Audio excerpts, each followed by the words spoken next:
Perawatan tabung nasogastrik pakai selang hidung, termasuk kalau di rumah memblender makanan formula, langkah-langkah makanan yang disiapkan, juga penempatan tabung nasogastrik. Kalau di rumah blender makanan formula, setiap resep untuk 1 hari dan bahan-bahan yang disiapkan. Karbohidrat roti tawar 2 lembar. Protein daging babi 150 gram. Sayuran secukupnya. Minyak zaitun 25 gram. Gizi seimbang 4 sendok. 3 gram garam dan tambahkan air 1000 cc. Karbohidrat bisa ganti labu kuning atau bubur. Babi bisa diganti tofu atau ikan. Sayuran sering berganti-ganti.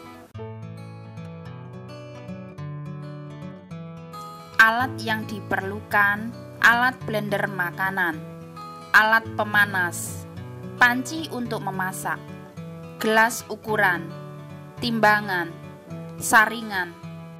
Sayuran dan daging dimasak sampai matang sebagai persiapan. Sayur yang dimasak 50 gram. Daging 150 gram.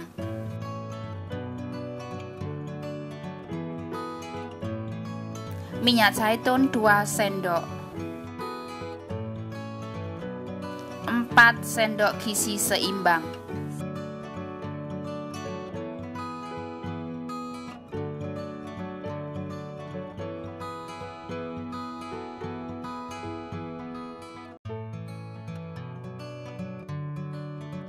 Empat sendok gizi tambahan.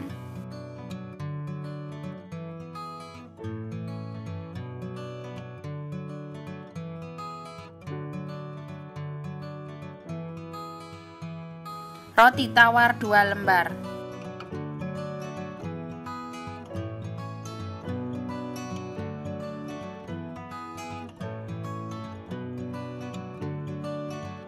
Garam 3 gram.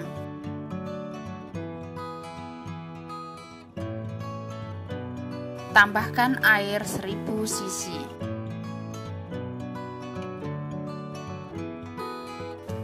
Semuanya di blender yang halus.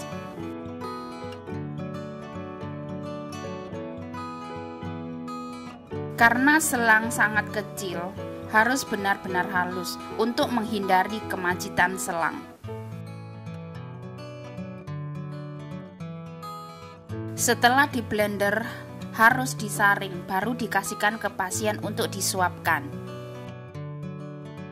Pembuatan blender makanan yang di rumah, sekali untuk pembuatan 1 hari dan dimasukkan dalam kulkas. Setiap makan sebelumnya harus dihangatkan. Diambil sesuai dengan ukuran dan dihangatkan. Kalau dengan susu formula yang harus diperhatikan, ada 2 macam, berupa bubuk dan berupa cair kemasan kaleng. Kalau dengan bubuk, menyeduhkan dengan air yang hangat, jangan terlalu panas, karena dikhawatirkan merusak gizi yang ada. Sekali menyeduh untuk hari itu habis dan jangan diinapkan. Ukuran sendok terbagi 5 gram, 8 gram, 28 gram. Jadi sebelumnya harus diteliti sesuai dengan ukuran. Jadi ukurannya harus dipastikan untuk menghindari kekurangan atau kelebihan gizi. Kalau yang berupa cairan dan kalengan harus periksa dulu kemasannya.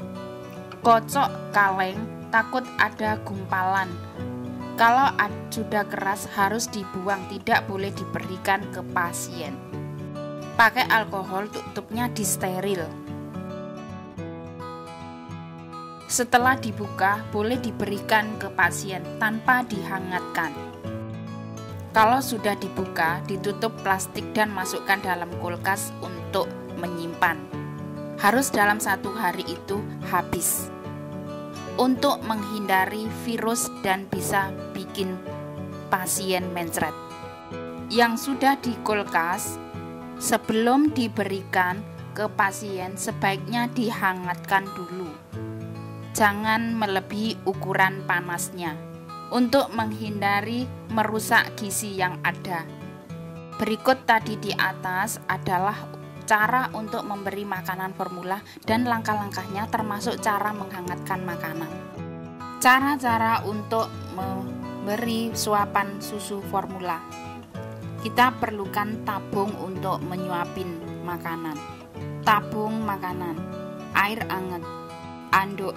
Sebelumnya tangan kita harus dicuci bersih.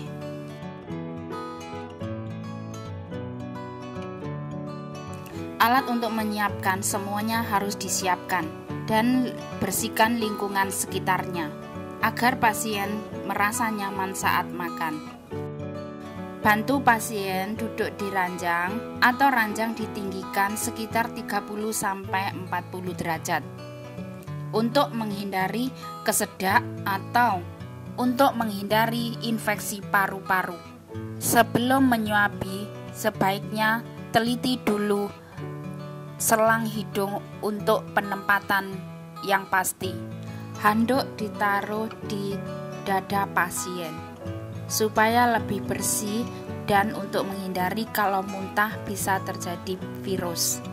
Setelah itu, selang disedot untuk mengetahui sudah dicerna apa belum makanan yang ada di lambung pasien.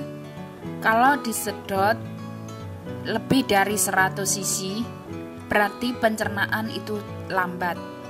Sebaiknya 30 menit lagi disedot lagi untuk memastikan yang disedot itu kurang dari 100 cc, baru kita bisa menyuapin.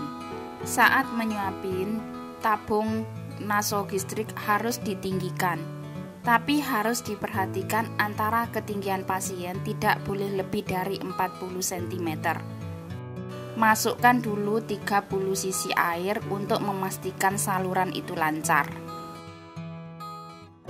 Saat menyuapin sebaiknya pelan-pelan, dikhawatirkan angin masuk. Kalau terjadi pasien itu batuk atau terasa tidak nyaman atau dia merasa gugup, sebaiknya menyuapin diberhentikan dahulu. Sebaiknya telepon perawat atau dibawa ke rumah sakit untuk mengatasi. Setelah disuapin, setelah itu diberikan 50 cc air untuk membersihkan selang dan menghindari kemacetan lubang selang. Setelah menyuapin, posisi tetap 30 atau 45 derajat selama 30 menit sampai 1 jam untuk menghindari makanan, kesedak dan infeksi paru-paru. Di sini yang harus diperhatikan adalah kalau pasien perlu minum obat, 30 menit setelah minum susu baru diberikan untuk menghindari reaksi obat yang semestinya. Obat harus ditambahkan di air dan benar-benar sudah lebur untuk menghindari kemacetan selang. Penempatan tabung nasogastrik. Penempatan tabung nasogastrik diperlukan solasi dan gunting. Setiap pasien harus dibersihkan mulut, gusi, dan hidung. Setiap hari atau 2 hari sekali penempatan tabung nasogastrik diganti solasinya. Sebelum ditempelkan di hidung, diputar tabung nasogastrik untuk menghindari penindihan. Saat mengganti solasi, potong sekitar 8 cm. Di ujung-ujungnya dilipat sekitar 0,2 cm. Di tengah bagian solasi dipotong 5 cm.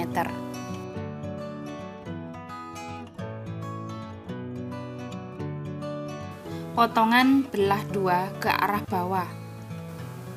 Bagian atas ditempel di hidung pasien. Yang sebelah 2 diputar mengikat hidung dan selang.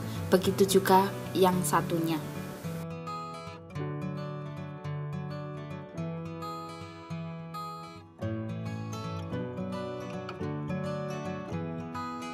Penjelasan tadi di atas berkaitan dengan menyuapin tabung nasogastrik dan penempatan tabung nasosastrik secara tepat.